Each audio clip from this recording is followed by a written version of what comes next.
This is the new Vauxhall Zafira. Thanks to Flex 7 technology, it has 39 different seat combinations. Number 1, 7 seats. Combinations number 2 and 3. Number 14. 23. 38. Oh, is that the same as 11? No, I've done that one. There's one more in here somewhere. Kimberley, where are you? Vauxhall, raising the standard. At the home-based sale, there are thousands of great items coming down in price, including up to 20% off all resin garden furniture. So get down to the home-based sale now.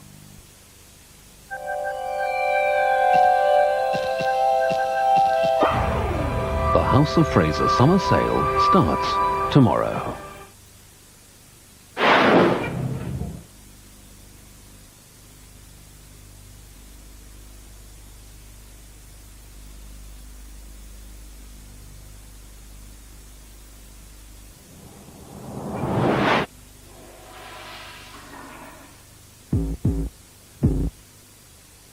My new crispy strips. 3 big pieces of breast meat for just $2.15 that you can eat anywhere. Nobody does chicken like KFC. I'm looking over a tub of clover, a tub we all adore. Spread it on soldiers, Spread it on toast. spread it on sarnies that I love the most. Clover is churned with fresh dairy ingredients, so it tastes and curls like butter. We're looking over a tub of clover, a tub that we all adore. Every day, the taste of Lipovitan gives my body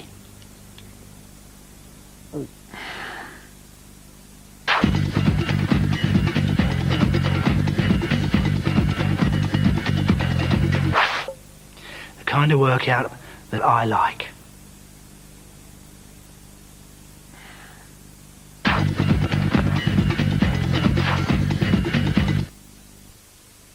Do I use it more? No. Has it gone up in value? No. Am I 18 again? No. Have I moved to a dodgy area? Has it suddenly turned into a sports car? Have I ever had an accident? No. So, am I happy my car insurance has gone up? No. What, did I phone Direct Line? Yes. Did I get a good deal? Yes. Would I like to be 18 again? Yes. So for easy, low-cost motor insurance, better talk direct to Direct Line.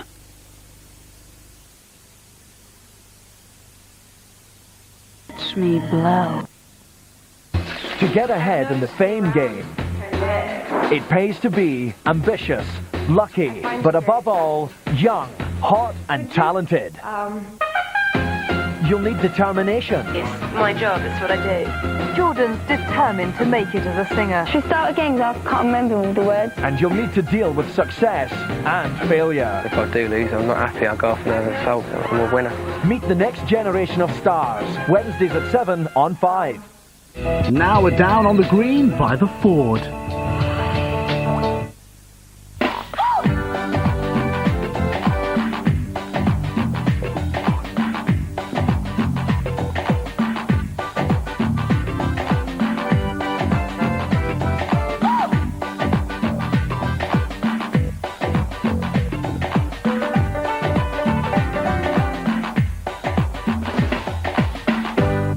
Today's postcard is from the county of Middlesex. We're in Greenford.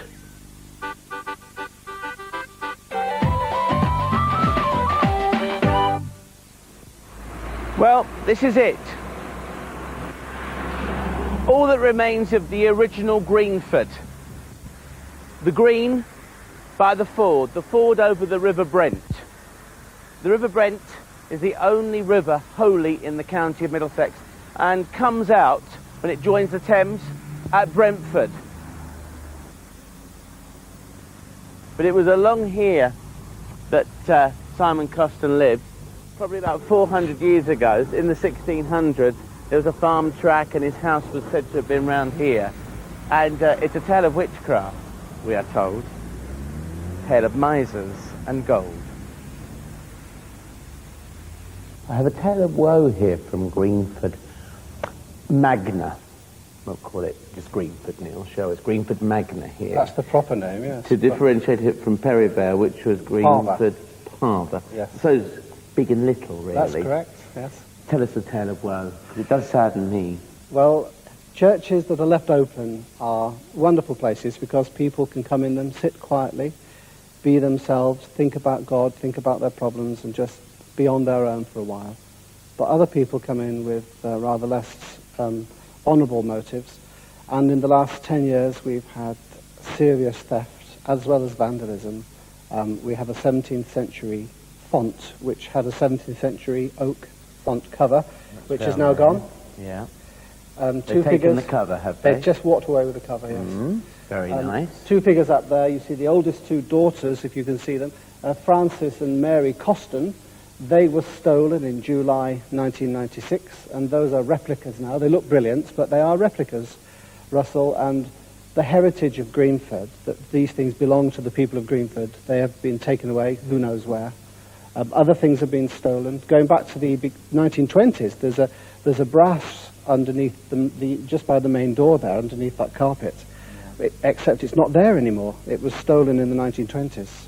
And people have been able to come in this church for good and bad motives, and we're very, very sad. The tale of woe is that we are now forced to shut the church, except when it's being stuffed and used for worship. What actually happens to these pieces, though, that they steal? I mean, you must know if you're going to be a fence or you're going to be a recipient of these kind of objets d'art and ecclesiastical objects. I mean, you must know where they've come from. Yeah, one theory is that people are asking thieves to go into order and say, we've been to a church in Greenford, they've got nice figures there, would you steal those for us? Well, that's one theory. Others is that people just come in, they see the church is open, so they take them and think we might be able to sell them on, and apparently there is a market in the Far East for English architectural objects. So I don't know what's happened to them. I wish I did, because I'd go around and have a word with them. If we believe in what we believe in, then what they've sown, they'll eventually reap, these people, won't they? Probably. Yes. Although God is good. Got a font over there, which you've mentioned, and I keep hearing about the Simon Costin story. Being a local, Costin's Lane. Costin School, yeah. Costin's Lane, So Costin's Avenue. what does this family mean to Greenford? Obviously, probably the most famous family from the area, is it? Yes, it is. And is one of those legendary figures, those attractive, rogue, sort of rags to riches young men. And he was just an ordinary villager, apparently, in the legend. And in the village was a mill. And there was a miller who was a bit of a miser. And people in the village were quite scared of him. And one day, someone said, we haven't seen the miller for a few days. I wonder what's happened to him. A few more days went by. And he said, I expect he's dead. The old miser. And Simon Costin, who was a brave young lad, said, I'll go into the mill and see what's happened to the miller. And in this particular version of the legend, he goes in and rushes out all of a sudden, carrying with a sheet over his head, going, whoa, whoa, whoa. And everyone in the village ran, thinking it was a ghost of the miller. And when Simon went back in, he found the miser's money. And he put it in his bag and left pronto. And several years later, he came back as a rich burgher. And the legend is he went to Flanders, I suppose Belgium we call it over there, went to Flanders where he met and married Bridget, his wife, and made his fortune in the trade with wool. And he came back as a rich merchant and built a house, I believe, in near the river, down in Isleworth. But his family kept their contacts with Greenford, and his wife died when she was only 36 years old, leaving him 6 children. So he had his work cut out. There's another church through here, everybody, and I've never seen this one church next to the other. And we're going to go in, because I've just been in for the first time ever I've been in these churches. Most unusual to have 2 churches right close together, and that one really is quite unique. Yeah. Why have you got so many close to each other? Because in 1900, only 200 people lived in Greenford. By 1950, something like 50,000 did. So not only was a new church built for the Church of England here, But 3 other new churches were built for the Church of England, plus the Baptist Church, the Roman Catholic Church, the Methodist Church, and all the other churches built their churches. And the huge population that had moved here in the first 50 years of the century were then serviced with churches. Oh, they were. I blame the GWR myself. That was a key factor. Yeah, the I've railways. got to get the key, actually. Have you? You've got the key factory, just got to get the key. I'm going to go strolling through here. I have never, ever, in all the places I visited, churches, been so surprised as I am with this. It's like a medieval banqueting hall. And it's been used as such. Oh, has it? Yes, it's a dual-purpose building legally, so as well as worshipping God, the community can set it up to use for secular purposes. And we had, a few years ago, a huge medieval banquet with jesters and serving wenches and mead and everything. They lift their flags, their banners. Yes. Wrestling and all sorts. An unusual place to find the altar, right slap bang in the middle. Well, it should be in the middle, shouldn't it? So that people can gather around it. It's a community gathering around a table. So why do they always have them at the end? Because that looks like an altar to me as well. That's the old altar, Russell. And in 1976, 20-odd years ago now, the rector of the day, which wasn't me, managed to get the community to agree to abandon the use of that as an altar to favour a more sort of community feel, togetherness feel. And I think it feels better in the round, as it were. People feel more together, people can look at each other and the singing's better, and you lose that sense of the church being a cinema where people go and watch a show, you become a participant. Neil was great. We're going to toodle along now. Thanks ever so much. Nice to meet you. Thank you. Bye.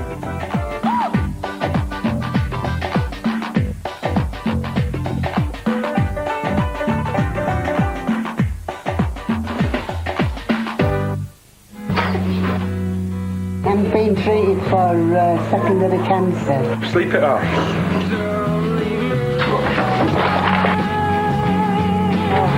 Say something to me again. Have a kind house name. Straight face, calm down. You don't want the truth? Yes, I do. Is anywhere hurt? Inside Leeds Accident and Emergency, A&E, Tuesdays at 8 on 5. There now on 5, the Princess and the Pauper in combat.